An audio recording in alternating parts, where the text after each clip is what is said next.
What happened to Phil Collins' five kids? The children raised in the orbit of a man whose music defined decades, whose drumming drove generations, and whose fame often blurred the line between family and performance. They weren't born into silence or simplicity. They were born into the rhythm of a father whose life was measured in tours, heartbreak ballads, and comeback stages. Across three marriages and 4 decades, Collins became more than a rock legend. He became a father 5 times over, each child entering his life at a different tempo, during a different era of both chaos and reinvention.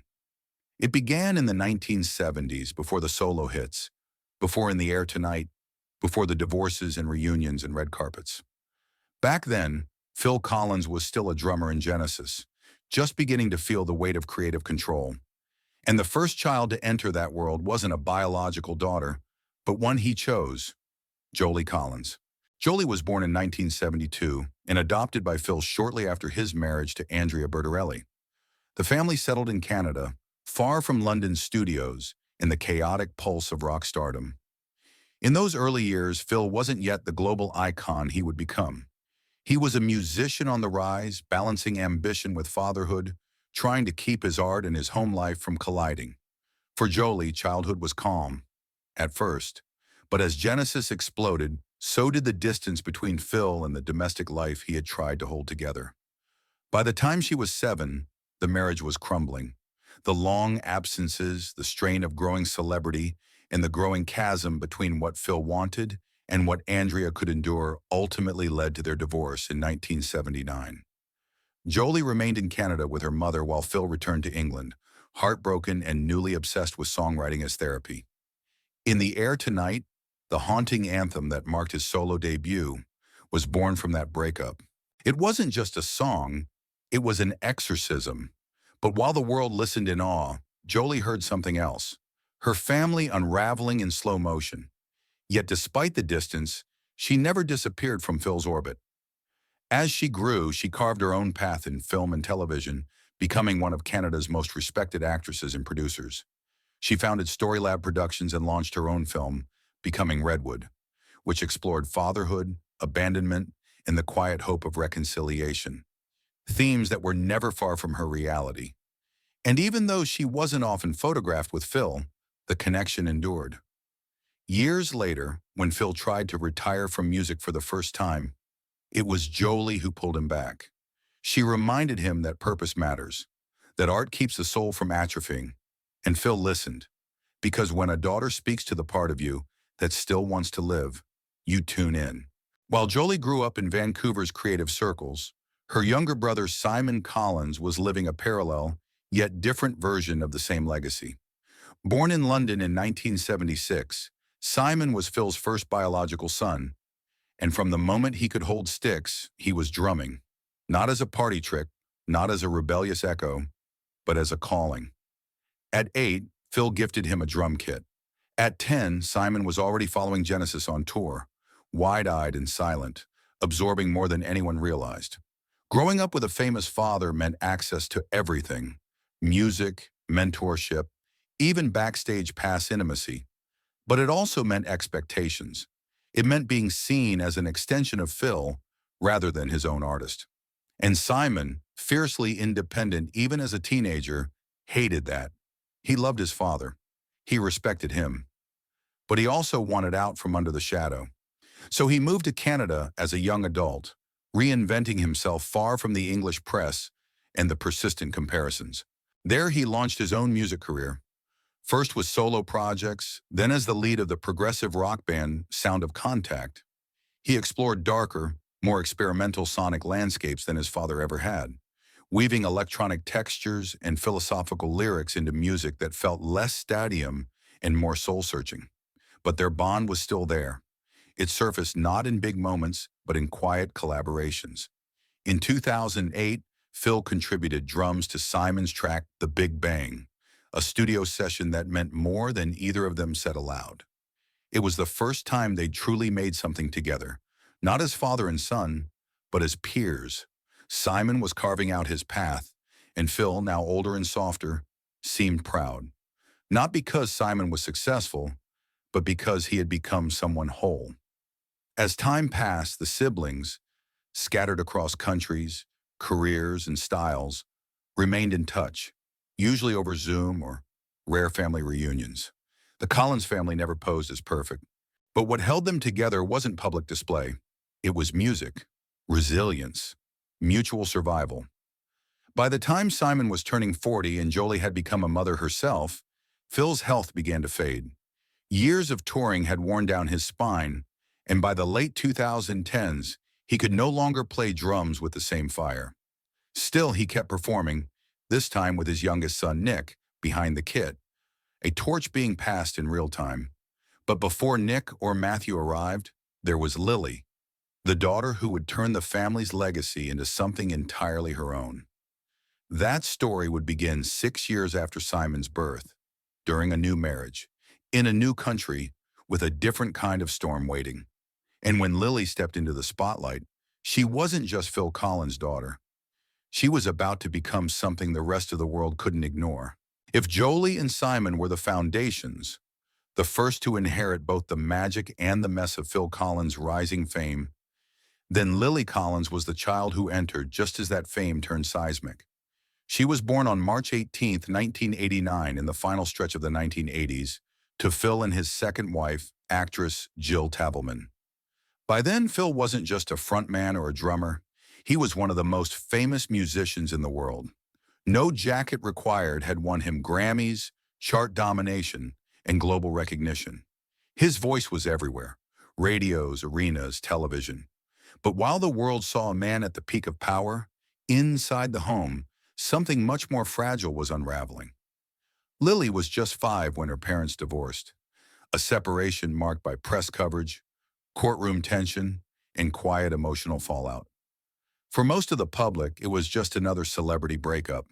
For Lily, it was the starting point of a wound she would carry well into adulthood. She adored her father, but the distance after the divorce became a defining feature of their relationship. Phil was often overseas on tour or working. Jill raised Lily in Los Angeles, giving her a relatively grounded life compared to the tabloid chaos surrounding her father's fame. But the absence, unintentional as it was, lingered.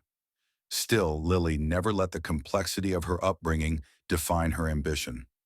As a child, she was curious, articulate, and quietly determined to build something of her own. She made her first TV appearance at the age of 2, but it wasn't until her late teens that she truly pursued acting. What distinguished Lily from other Hollywood legacy kids wasn't just talent. It was intentional distance. She didn't use the Collins name as a shortcut. She didn't promote herself through family ties. In fact, she often bristled at the idea of being seen as Phil Collins' daughter first. She wanted to be known for her work, not her bloodline, and for a while that meant hustling through auditions with no guarantees. Her breakout came in 2009 with The Blind Side, where she played opposite Sandra Bullock. The film was a box office hit, and suddenly, Lily wasn't just another daughter of a rock star. She was an actress in her own right. Roles followed in Mirror Mirror, Love, Rosie to the Bone, each one pushing her further away from her father's shadow and deeper into her own light.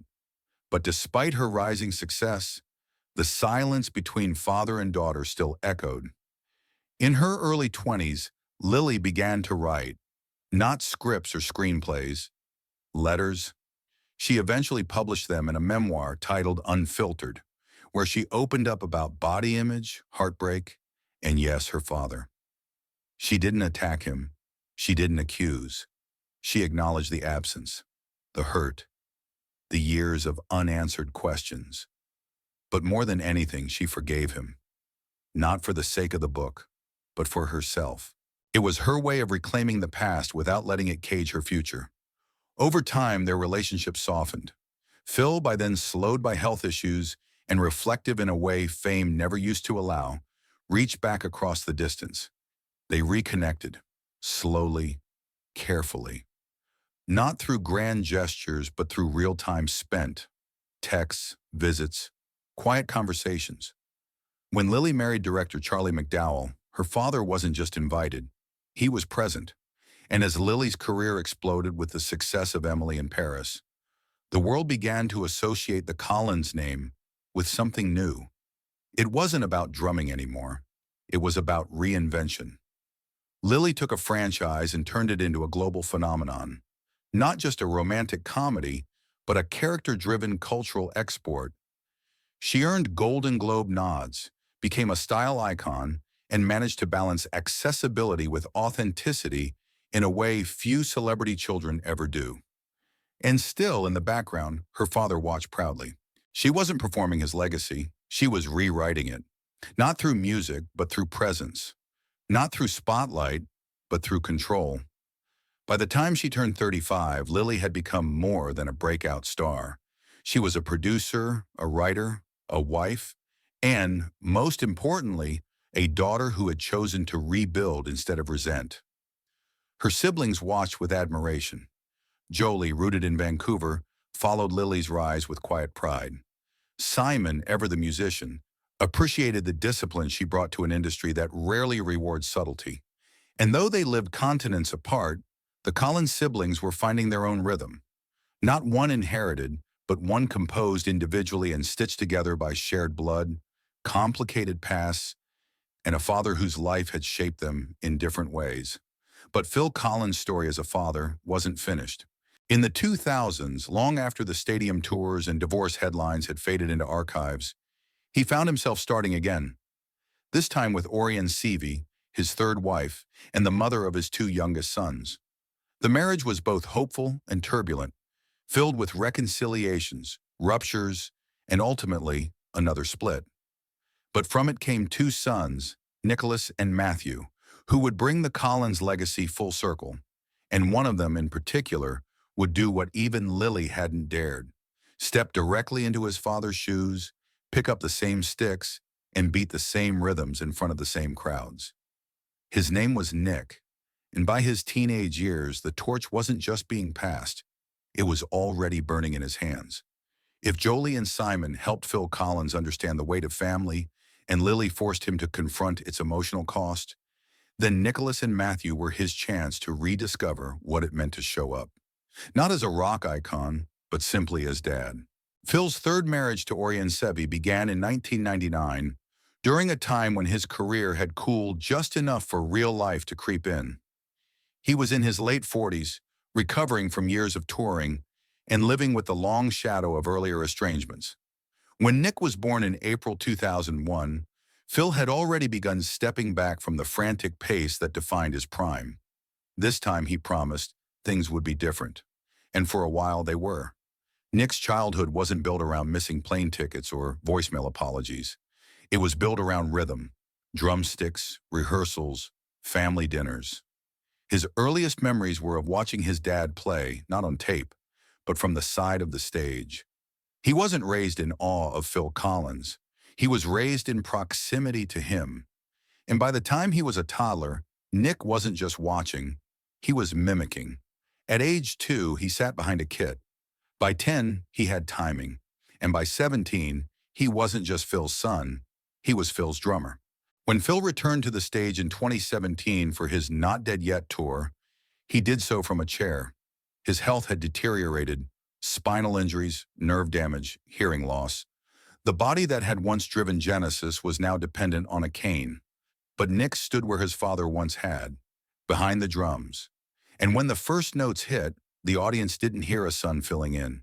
They heard a musician carrying legacy with precision and grace. Nick wasn't a novelty. He was a revelation. His playing had power, instinct, restraint, everything Phil had mastered over decades. But more than skill, what struck audiences was the intimacy. This wasn't just a comeback tour. It was a father and son finishing the story together. Phil once said it wasn't nepotism, it was necessity. Nick was the only drummer who understood the heartbeat of those songs the way Phil had lived them. And Nick didn't waste the opportunity. He stayed humble, focused, fully aware of the eyes on him, but more concerned with getting it right than getting recognized. Outside of touring, Nick began building his own sound. In 2024, he co-founded a band called The Effect, blending modern rock with classic influences, drawing on both what he'd learned and what he still wanted to say. With bandmates like Trev Lukather, son of Toto's Steve Lukather, Nick surrounded himself with musicians who also carried legacy in their veins. But he wasn't just repeating history, he was reshaping it. He made it clear that his father's influence was a starting point, not a ceiling.